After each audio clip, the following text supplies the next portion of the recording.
কবিতাৰে আৰম্ভ কৰিছিলোঁ। আপুনি এটা কবিতা যদি সুন্দৰ কবিতা এটা বুলি ভাবে, আপুনি মানে কেনেকুৱা কবিতাত আপুনি এটা সুন্দৰ কবিতা বুলি অনুভৱ কৰে? আচলতে সুন্দৰ কবিতাৰ লগত কম্পেক্টনেছ শব্দটো মই জড়িত কৰিব বিচাৰোঁ। কম কথা, যিহেতু ইতিমধ্যে বহুতেই কৈছে যে আমি কম কথাত বেছি ভাৱ প্ৰকাশ কৰিব পৰা মাধ্যমটোৱে যিহেতু কবিতা, ইয়াত কম্পেক্টনেছৰ কথাটো আহি পৰিব। জীৱন নৰহে এবাৰ নীলমণি ফুকন ছাৰৰ কবিতাৰ সম্পৰ্কত এনেকৈ মন্তব্য এটা কৰিছিলে যে নীলমণি ফুকন ছাৰৰ কবিতাৰ যিটো কম্পেক্টনেছ, সেইটো তাৰমানে তেখেতৰ কবিতাৰ অন্যতম বৈশিষ্ট্য আছে বুলি কৈছিলে।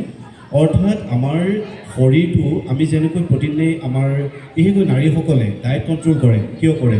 যে য'ত য'ত মেদ বা চৰ্বি জমা হ'ব নালাগে, তেনেকৈ এটা সুঠাম সুন্দৰ শৰীৰ যেনেকৈ আমি ধৰি ৰাখিব বিচাৰোঁ, ঠিক তেনেকৈ কবিতাটো এই মেদবিহীনভাৱে, আচলতে মেদবিহীনভাৱে মূল বিষয় সুন্দৰকৈ তুলি ধৰিব পৰাকৈ যিবোৰ কবিতা হয়, ভাৱঘন অৰ্থঘন কবিতা, সেইবোৰৰ ক্ষেত্ৰতে মই আচলতে ভাল কবিতা বুলি কওঁ। যদিও আজিৰ সময়ত কিন্তু বৰ্ণনাধৰ্মী কবিতাৰ এটা বৈশিষ্ট্য বা গুৰুত্বও আছে। বৰ্ণনাধৰ্মী কবিতাত আবৃত্তি বা পাঠৰ ক্ষেত্ৰত যথেষ্ট সহায় হয় আৰু সেইটো বেছি শ্ৰোতাৰ ওচৰলৈ লৈ যাব পাৰে।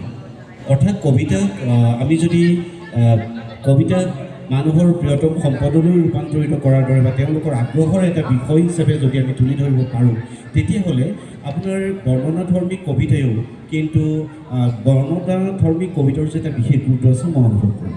ধন্যবাদ। মই